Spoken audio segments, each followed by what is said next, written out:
good, the bad, and the odd. Well, if they must. Welcome to this episode of The Good, the Bad, and the Odd with your hosts, Mark and Sam. Hi, Sam. Hello there. Right, so this week we're covering a film we actually discussed in the last week's Comfy Chair, right? You mentioned it, and I got around to watching it, and I have to say I quite enjoy it. Everything, Everywhere, All at Once. Fairly modern film for us, which we sometimes do. Yeah. It's in March. Wow. Yeah. So came out in 2022, directed by Daniel Kwan and Daniel Scheinert. But they call themselves The Daniels, directed by The Daniels.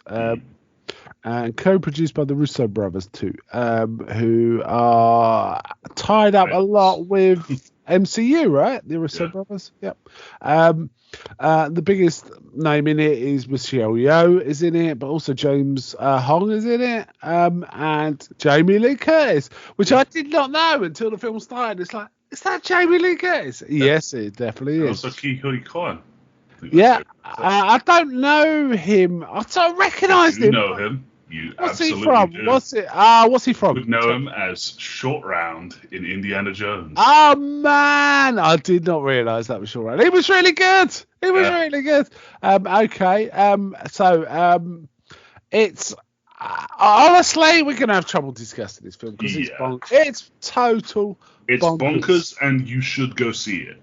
Yeah, genuinely, this is a 10 out of 10 for me. Yeah, this is an experience. Let's put it that way. It's kind of almost indescribable. We'll have a bit of a crack, but honestly, whatever we say does not really give you an impression of what you're going to experience. I have to say that it's bonkers. It's kind of comedy, sci-fi, martial arts drama, family drama with some animation thrown in, and it spans a multiverse, right? It's that's the way to put it.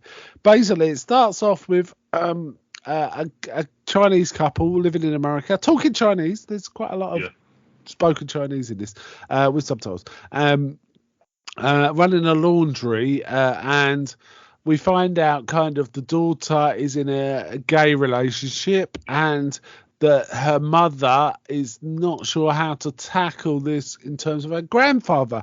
So the woman's, Michelle Yeoh's father, is coming to visit, played by James Hong, and she's not quite sure how to tackle it.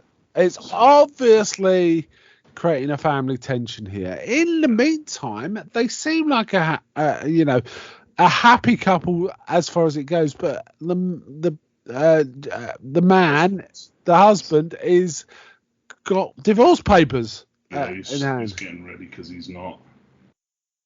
From what I can gather in the film, it's very stressful, their life. They're being audited by the IRS, and a lot of what's just going by the discussions. A lot of the personal expenditure has been put as professional expenditure, which is illegal. And, yes. Yeah. She keeps buying stuff and claiming it on the business, basically, right? Like karaoke machines and stuff like that. Now, I feel like the reason he wants a divorce is to benefit her rather than him as well. But it's never really explored that much in the film, and it doesn't really matter, frankly. And apparently this lead was originally written for Jackie. Oh no, but it says the lead. Not the husband. Not Michelle Yeoh's character was Jackie. That would have worked, but Michelle Yeoh's really good at this. Yeah. It's this is just a visual and sensory experience, really. Oh yeah. It's really hard to describe. Basically, at one point they're at to go to the IRS where the husband starts acting a bit odd and sort of saying, if you want to. In this audit, turn right and go into the broom closet. And she's like, what? Right, I think I'll just lay out the plot now. This is going to be spoiler filled, but it doesn't really matter, I don't think. But it doesn't matter at all, and it matters in every single way possible. Yeah, it's that. So it's either... There is not a single line or joke or scene that doesn't come back round. Yeah, indeed. It's So we really can't discuss it without spoilers, so we're going to spoil it. So if you really don't want to be spoiled and you haven't seen it, stop listening. Come back if you wish, but it's up to you. Yeah. But otherwise, we're going to go ahead. Not for people who haven't seen it. This is for the people that have seen it and want to hear our opinions on it. Go watch it now, either way, even if you're not interested. Yeah, but as I say, I don't think it'll spoil your enjoyment, really. Actually, but that's my thoughts. I could be wrong, right? So just bear that in mind. Okay, so essentially, we find out in one of the multiverse of universes, Michelle Yeoh's character is a scientist of sorts, and she figures out how to traverse different universes, and that traversal means you can either jump into that universe. This is what I worked out. I could be wrong. You can correct me if I'm wrong, by the way. You can either jump into that universe and take part in it, or you could subsume the characteristics of yourself in that universe. So, for example, there's a Kung Fu universe. You can acquire Kung Fu skills, for example. But they don't last forever. It might be fleeting. Weird non-causalities cause things to change through this. And essentially, part of the running joke is you have to do sort of weird, odd things to do jump stuff that's completely out of character with your current universe and more in line with someone from that yourself from that universe. I didn't realise that. I just thought it had to be just completely weird. Right, I thought that's what it was. For example, at one point they say, right, how do I? So if you want to, one says, well, you got to jump universe, pee yourself, or break your arm, or confess love to her. Yeah, it's okay, and stuff like that. Meanwhile, Jamie Lee Curtis is in this as nominally IRS auditor. Who's an expert auditor. She loves her job, and she tells a story that's quite convincing, which is stuff like, to you, these are receipts. To me, this tells a story. I can interpret that story. I can work it out from these pieces of paper. So she's see these awards I've got, and they pan around, and it's two huge butt plugs. But they look like butt plugs. Yeah, this comes into it later. Again, a joke is never wasted. It always comes around for a second time. Yes. She starts jumping universes, basically, as does her husband. But we find out there's like a big the film is kind of partitioned into 3 sections. Yes. The third is very short. It's really the coda to the whole thing. The first section, which I enjoyed the most, I have to say, is called Everything. This is the bit where there's a mystery, and you're not sure what's going on, because the husband, who's called Waymond, he just starts acting differently and giving her loads of information that doesn't make sense at all.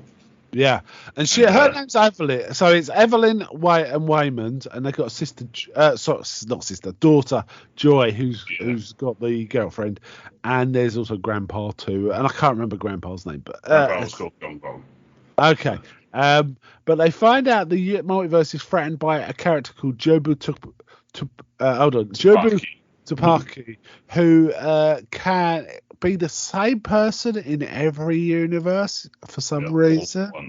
All at once. It's like a multiversal consciousness. Yeah, she's got aware of everything. To influence anything she wants. Yeah. To the point where she can bring stuff from other universes, not just like the ability to do something like Evelyn develops and Waymond uses. She can bring physical things through. Yeah, and I have to say, while this is a comedy, there's some fairly deep existential stuff going on in some of the comedy moments, it has to be said. For example, we find out that, I think I'll just spoil who Jobu Tupaki is. It's revealed almost as soon as Jobu Tupaki. Yeah. You kind of realize, I worked it out before it was shown. That's Joy. It's Joy. It's the... Oh, and I have to say, the one from the original universe where all this was worked out is called Alphas. So their versions are called the Alpha version. Yeah. So Jobu Tupaki is Alpha Joy. And there's Alpha Evelyn and Alpha Waymond, who is the one... Alpha Evelyn is dead at the time of the... Oh, okay, yeah. Right, now we also find out Alpha Joy got into that state because she was heavily pushed by her mother way beyond anyone else's thing to sort of take all this stuff in. And there is this discussion where she says, "Do you know what I decided to do? I wanted to put everything on a bagel." Yeah, and when I say everything on it.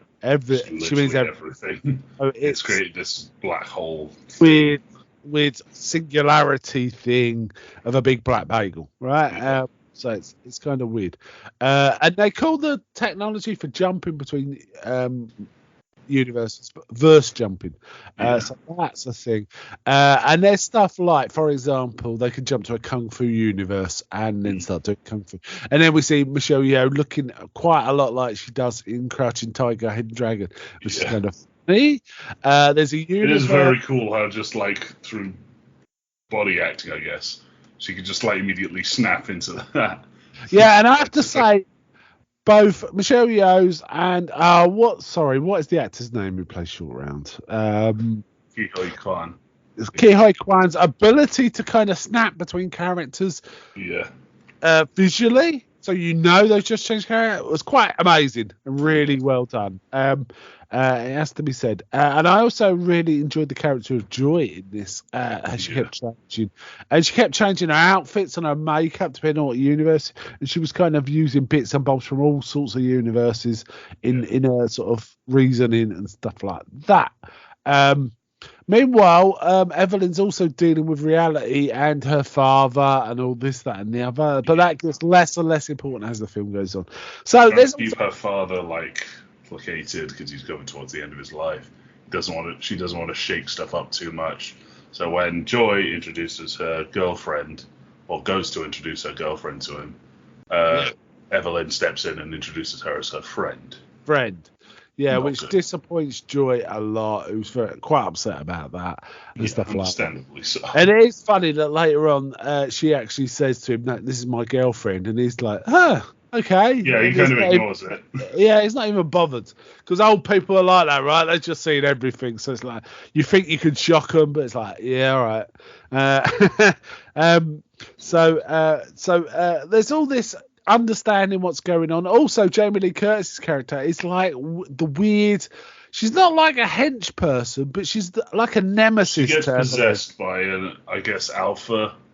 IRS agent, who is one of Joe Mitabaki's like stooges. Okay, I didn't quite understand that, but there's a lot of antagonism there, and there's lots of wire fighting. There's lots of the fighting is mental here. There's one point where they have to acquire some powers. You have to stick something up your butt. Well, no, they don't even flat out say it because this is built with the pre-knowledge of. You got to do something completely out of character, and it's usually very weird. Yeah. Previous examples, just hopping on a printer and scanning your ass, sticking your finger up someone else's nose and like wiping the snot all over your own face. That's it. Yeah, it's that. And you just get this sort of like pan across to those trophies previously mentioned, and it's like exactly what they've got to do, and they start scrapping for it. Yeah, and then someone comes over with a flying leap out of nowhere and. Like with his trousers down. And butt plugs himself, and then another guy butt plugs himself, and there's all sorts of weird fighting going on. And it is funny because sometimes they're fighting like absolute kung fu master, but at some point something in the verse jumping breaks, and they start like doing a slap fight instead of all these martial arts and stuff like that keeps happening. It's just so mental. It's very, very funny. Now, I think as we're describing this, it just sounds mental. Yeah. And it is. It sounds like a screwball funny. It sounds like I'm kind of on par with like an epic movie or Meet the Spartans sort of comedy. People shoving stuff off their butts to get superpowers. Oh yeah. No, it's you need to see this movie. Yeah, this is not on the same level. It's in some respects it's like a bizarre, extremely extended Monty Python sketch in many ways, but it's not that kind of humor. It's a different kind of humor. Yeah. It's absurd. It's absurd, but it's also quite entertaining and beautiful to look at. It's just a very pretty film.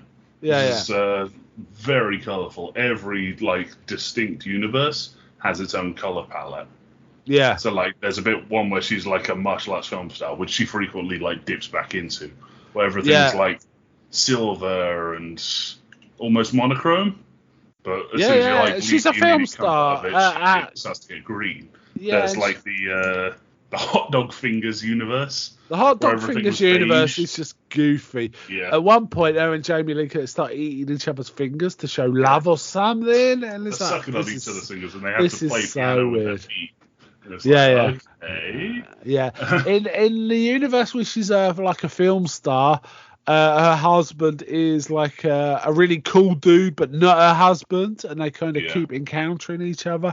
And she wants to marry him, or be with him, but in the end, he And rejects he her. explains. There's a bit where he explains his principles on positivity. And it's like, yeah, this is sensible. Yeah, Like, well, it's a defense mechanism. Yeah, but Yeah. every- Anyway, my this favorite kid universe was the chef universe. with the raccoon tui. Yeah. Is that the one? Yeah. So instead of ratatouille, it's raccoon tui. So there's a Yeah. raccoon on a guy's head, and there's also all these fancy chef It's stuff how with they knives. briefly explain the body jumping, how they hop into different universes. It's like Ratatouille. Yeah. It's like, oh, I love that movie. No, it's a raccoon, isn't it? Yeah, Raccoonie. And it's like, And then what? later on, she like jumps into a chef, and her rival chef has a raccoon under his hat. So It has to say that bit of the film made me think of the infamous Nelson Mandela effect, where there's certain things whole groups of people remember a thing that isn't real, but I reckon it was, and people think it might be some sort of multiverse effect or something. But it just made me think of that. It just made me think because there are a group of people that are convinced Nelson Mandela died in prison. So there you go. Right, okay, so the first part is everything. This I found the most enjoyable part, actually. I really like this. But I still like the rest of the film, don't get me wrong. But I just thought this was so crazy and weird. But at some point, something breaks, doesn't it? yeah, they fear Evelyn sort of reasons that, well, in order to actually stop Joe Tsubaki unleashing the Everything Bagel, she has to be as strong as her. So she forcibly jumps herself in several universes at once. Yeah. Which, like, fractures her psyche. Yeah. And she starts to be able to do that again and again. So eventually she's experiencing everything. Yeah. So she's always there, like, just hopping through different realities. And we also find the thesis of what's driving Alpha Joy is that she realizes by seeing what's going on in all these different universes and how it's all chaotic and doesn't really make any sense, that nothing really matters. That's the issue. Nothing really matters. Whatever you do, it really doesn't matter. So the couple, there's various universes where they're still due to lose the laundromat due to tax error, the IRS investigation, and we see stuff going on, and we see Alpha Joy up to shenanigans too with various minions. After that, I've kind of can't remember specifics because it was so crazy. Can you remember any? It starts to hop between universes very quickly, and it gets hard to tell who is and isn't like the main characters and who's like that universe's version of the character. Yeah. But ultimately, I think there's a conclusion that things do matter. People do matter. And Joy, Alpha Joy, or the various... And it's spurned on by Wayman's like view on positivity. It's like, if nothing matters, why not be good? And I have to say, Wayman's a great character in this. He's very positive, which is why the divorce things just seem so weird. And I don't know why they put that in, but it just seems. I guess it precipitates drama later on when Evelyn finds the paperwork, right? That kind of, and he does explain it, but it's kind of wow.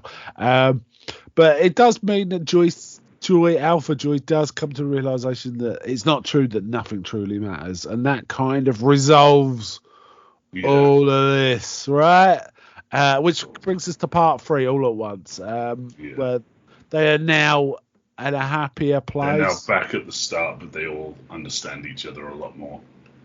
And she while they're talking with the IRS agent, Evelyn briefly skips back into the other Yeah. universes. Now it has to be said, this Evelyn, this Deirdre, the IRS agent, is actually somewhat sympathetic and wants them to actually succeed in not being shut down or whatever.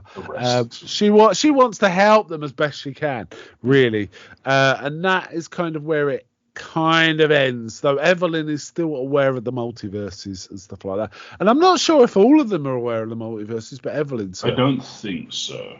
No. I think the Joe Bitapaki is receded, and it's really only Evelyn that's still aware. Yeah. So we're left with this fact that Evelyn is kind of aware and probably capable of traveling the multiverse, but in this universe, which is not the Alpha universe, because the Alpha universe was the scientist. This is the so-called worst universe. This is the worst universe. I have to also mention there's a woman throughout who she refers to as Big Nose, who's this sort of hoity-toity woman with a annoying little dog, and at one point the dog gets kicked. Comedy. Well, no, kicks. it gets used as a mace. It gets used like a mace. So if you love your dogs, you might not like this bit, but it is for comedy. It's late, so yeah. It's clearly a comedy thing, right? So there is that. There's also bits where they go into animated universes. Oh yeah, I think I like the Rock universe a lot. Right, two rocks sat. Oh yeah, they're just two rocks, and they shouldn't be able to move, but they start moving, and it's kind of funny. As she pulls out the little googly eyes that her husband has been using to stick googly eyes. Make everything a bit happier. Yeah, and this is a universe where life didn't evolve, and it's just two rocks, right? It's just two rocks sitting on a cliff, overlooking this sort of something like the Grand Canyon. But what a bonkers film. Basically, I really enjoyed this, I have to say. Yeah, it's a really good film. It's very hard to describe in action. We've done our best here, but yeah. It's absurd. It's kind of very positive film, I have to say. Very positive film. So we'll make you happy. Feeling well. Right. Yeah. It's I liked it. James Hong was pretty well used. It's good to see him back. I mean, the last film. He's been in loads of films, but his big one for me is Big Trouble in Little China, right? It's Lo Pan. It's kind of fun in that. He's been in everything. He's been in loads of it. Yeah, I know. He's been in loads. This was very, very fun. I believe it's out already on Blu-ray. I believe. Oh, I may get that then. Yeah, it certainly is in America. I need to check, but usually these things are quite closely tied internationally these days, aren't they? So so I believe it's out on Blu-ray, and it's probably worth watching it on Blu-ray because it does look beautiful. It looks like a really lovely piece of film, right? It's bonkers. I didn't understand what was going on a lot of the time, but once you accept the premise that there's multiverses, and to traverse them you have to do absurd things that don't quite make sense in your universe to precipitate a movement. And also you can bring skills back from other universes that you have in those as a temporary thing. It's kind of fun. I really like this. I think you've already indicated what score you give this, but I'll give it a 10 out of 10. I think I'll give it a 9. Because I felt it dropped off a little towards the end of part 2. I was happy with the part 3 resolution, but part 2, I felt a bit exhausted by the verse jumping. And it was like, okay. But I was still laughing my head off at places. So, it just kept me laughing all the way through. I have to say that. So we both like this film quite a bit. Yeah. And it's a solid, good movie. All right then. So, any last thoughts? No, nothing. Just go see it. I cannot stress this enough. Go see this movie. Yeah, you said it. I watched it on your recommendation, and I'm glad I did. It was a good recommendation. Really made sense for me. So I enjoyed it greatly. So, all right then. Let's wind it up there then. So, bye from me. Bye.